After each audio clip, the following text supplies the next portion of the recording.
What's up, Kehlani? Lonnie, what's up, boo? What's up? You look about as energized as I do right now, girl. She looked relaxed. Right. I just got back from lots of meetings, so I'm whooped. No, I bet. And you've been moving, ma. Like, there's not anything that's going on that we don't see you at. Like, you've been moving. Fashion Week, Governor's Ball, Made in America to, you know what I'm saying? Everywhere.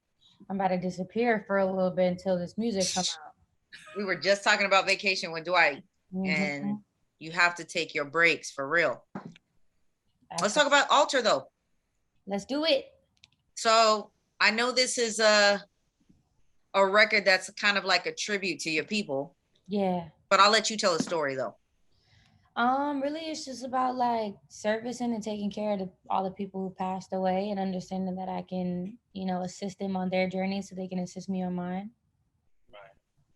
Yeah. I think, right now is a good time for something like that because so many people are going through different things. So. Yeah, we all experiencing like a collective grief. So I wanted to make sure that I gave something that was meaningful right now and something that just didn't feel like I was just dropping another song. Right. So you feel you were able to really kind of let your heart speak on this one and get into it. I mean, over the last couple of years, we've definitely all experienced a whole lot of grief. And I think, that's something that'll be able to really touch a whole lot of folks. Is this a song that you're hoping to kind of kick off the album with? You're going to be dropping it just as a single? What are you thinking? Yeah, no, this is definitely leading up to the album. I got a couple more to put out. I'm honestly being so relaxed with this album, like still deciding what exactly I want to drop next. If I'm dropping something that's like just like an in-between before like my bigger single, or if I'm going to just go straight for the big one. I don't really know where I'm at with it yet, but it's something else is coming for sure. Blue Water Road. Is that going to be the official title? Yes. Okay, good. And what is the meaning behind that, Mama? I really just wanted to give people insight to like the world that I'm in right now. Of course, like naturally I write songs about relationships and love, but usually I tend to showcase where my personal growth is at through those type of songs. So it's just like a whole nother set of like self-realizations and self-actualization and self-work and self-love and expressed through all these different mediums in this world that I created that I named after the place that I shaved. I don't know why I said shaved. That I I started the album at. Right. And how much do you think your journey of motherhood is gonna be echoed on this new project? I mean, I know your bundle of joy is growing over there every day. Crazy new adventures daily. So do you reflect a little bit on just your on that growth and on that journey? I reflect her little voice is at the end of it, like she's talking on the end. But I reflect my motherhood in ways of how I'm different. Like I think she just made me really mature and really patient and really she made me just a grown-ass person. She just grew me up. And so I think that the perspectives you hear in the music is just different coming from like a now deeply into motherhood mother versus like when I just had my baby or before I had my baby. So got you. How do you think your sound has probably grown or differed since you released that It Was Good Until It Wasn't? Because I mean, when you told us that the name of the album itself, I mean, I feel like we all kind of felt like it was going to be directed towards a certain person, just a certain situation. My last album. Yeah, I mean, it was coming out of the, it was coming out of the bringing out up old shit, man. Well, no, Jesus, how do the sound is gonna differ from that? Well, I mean, love wise, I'm just in a better, more understanding, more peaceful place. Sonically, I really wanted to put a lot of intention into it. There's a lot of orchestra sounds. on it. There's a lot of really beautiful stuff that I had never really, dived into before. Um, yeah, I don't know. I think it's just I'm trying to make stuff that expresses me and like feels cool to me. And like I'm 6 projects in, so at this point it's like I'm not doing it for anybody else. I'm doing it so that I listen back and I'm like, damn, that was tight. Tell me about this producer dude. It's Wansel. I know, Wanzel, Pop Wanzel. He's crazy the best. producer. He's the Yeah.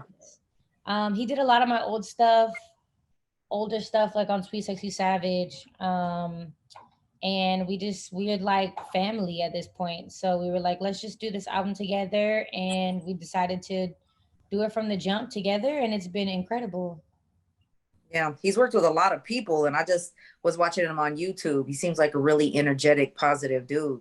Oh, he's so funny, so hilarious, and he really puts a lot of care and love into the music that he's making. So I saw you on some little food tasting, like I guess it's a web series or something, and people were stuffing like sea urchin and oh yeah, friggin' disgusting. It was disgusting. that's like ew. And you didn't show that you had anything in your mouth, so I guess you ate it. And he, fortunately spit it up. Yeah, I was vegan at the time, so I couldn't eat anything that Oh, they you had didn't inside. participate. They wasn't ready to have me do the vegan taste testing. So I get it. So who is this I saw? I know you just be doing what you do, but you was holding hands with somebody the other day. I wanted to bring it up. yeah, I mean that's my homegirl. She was wearing higher heels than me, so I was trying to make sure that she got into the building appropriately. Because I saw a post that said that we're together now. Okay, no questions. Or something like that. Oh yeah, no, honestly, we just be messing with people, man. I Like figured, yeah. there's this super obnoxious thing that happens now that I've come out. Where any girl that I'm standing next to, they turn it into a thing, which they didn't really do as much with guys, Yeah. but they turn it into a thing, and all of a sudden, I'm out here messing with everybody, and Everybody. I'm collecting R&B girls like Infinity Stones when I'm not even. You're just kicking it. I'm literally just some of them I'm just standing next to, and before I came out, if I was to lock arms with a girl down the street, it would just be, look at these two homegirls. Now it's like a whole debacle. So, I gotta let the internet. Right. Play with them a little bit, give them something to bite on. Right. Right. Yeah. What is the Go ahead. Go ahead, Sam. No, go ahead. I was gonna say I saw you, giving Tiana Taylor her flowers the other day on Twitter. You know what I'm talking about? How important she was, how special she was to the music industry. How is your relationship with Tiana, and what do you think about just kind of like music she making? And do we have a collaboration coming together on this next album? We don't have anything on this next album. I really liked what we had on our last album, on her last project. I just think she's special. I just think people do this thing where they complain about we don't have enough artists that are triple, quadruple threats, and then we have one, and she doesn't get the flowers that she deserves. As she's given us so much for so long, Right. she's been. I remember her Sweet 16 episode, so she gives us fashion and face and body and performance and dance and vocals and songwriting Right. and like but I fully also think she's special because she's actively in front of everybody showing what uh taking the reins of your own life and making your own decisions. Like she's actively showing people like you can choose however you want your life to go. You don't have to define it by society standards. How much stuff I heard you talking, I think it was with a Breakfast Club talking about Nick. Yeah. How much crap do you hear all the time about Nick Cannon, like judging his fatherhood and the choices he's making, some of the things he said? He was under fire not too long ago about something on the radio. But like, do you get tired of always having to be like, yo, that man is living his life? Like, what do you want me to say about it? I think I feel that way about a lot of people, but definitely, especially Nick. I just think it's very easy to tear people apart when you only see a fraction of what's Right. going on. I know that people have been the same way about me. They have met me and been like, "Oh, woo, I thought it was gonna be like this, or I thought this, or da da da da," and then meet me and they're like, "You don't realize that you only get shown this much So people to judge him so harshly when like they don't know him as a person, they don't know half of the selfless acts that he does, or the way he conducts his family, or the conversations he's having with everyone that, you know, we're judging their situations. We don't know what their situations are. Right. We're just seeing pictures sometimes. Right. We're not even hearing a single conversation about it. So yeah, it's annoying, but you know, it's the life we live. Yeah, it's all a part of it. The life we live. Well, I mean, there's a lot of good that comes with that life that you live, you know. Exactly. So got to We're take the blessed. good with the bad. Right. We're looking forward to having you back here. Is there a difference, like when you hit the stage on the East Coast, you know what I'm saying, and then you're about to be here for Outside Lands for Halloween weekend? That's about to be insane out there. It's nothing like being home. You know, Period. it's nothing like being home. It's nothing like being with the fans that you know you might have grown up with, or you've been seeing them come to shows since, you know, you were doing small tiny shows around the city you grew up in. It's nothing like knowing I get to see all my friends and family come and support too. Like, of course, it's definitely different playing anywhere that isn't home. Right. And you know, Tsunami Mob always gonna pull up, show up, and show out for you. And slide through ganging. You know, Kehlani, I don't know if you know, you've even inspired our own Sana G.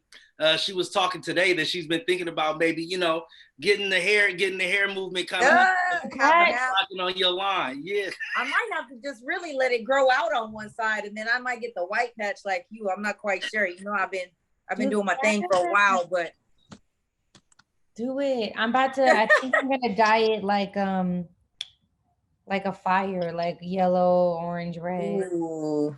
Oh, you're gonna do a whole chakra coming down from the solar plexus all the way to the root, huh? Look at you. You thought about it deeper than I did. You know, I'm tapped in, like how we gotta be tapped in, you know what I'm saying?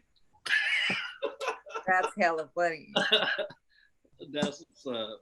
For sure, man. Well, do we have a drop date for this Blue Water Road, or we're just gonna, you know, tease it with the altar and then ominously saying winter. Winter. Okay. So we'll wait for snow, and they may be Blue Water Road. We're not gonna get them here in Cali. Blue water snow. Okay. Well, we know winter is coming. We're just gonna go ahead and lay out the game. Almost there. We almost there. Right. Winter is coming. It's on the way. I guess DC never made it on with us, but you know, I mean, do you want to share a message with your fans? By the way, your daughter's beautiful. I saw she called you the moon the other day. I watered up a little. It was hilarious. Really, I just want to say thank you. I know that I drop things on my own timeline, and I don't always drop things based on what the internet says I should drop at the time. And I know people didn't expect me to drop a song about dead people. So I just want to say thank you for listening. And I'm glad you enjoyed it. And I hope you like the album. And I can't wait to circle back and do this again when I drop my next single. Yeah, of course. And we'll look forward to seeing you for Outside Lands too, Mama. Are you gonna wear a costume? I'm still deciding. I'm kind of like, I get so hot on stage. I'm like, do I want to wear a costume for real? Yeah, but you could wear a naked costume and you'd be fine. You got abs like Tiana anyway. Y'all heard it here first. Naked at Outside Lands. Woo! Show his skin. Look at it. Right. All right, Mama. Well, I appreciate you taking the time out. Of course, we're going to support per usual. Yeah. So. Thank you. And I'll see y'all next time. All right. Stay blessed, Mom. Bye. It's going to be a great.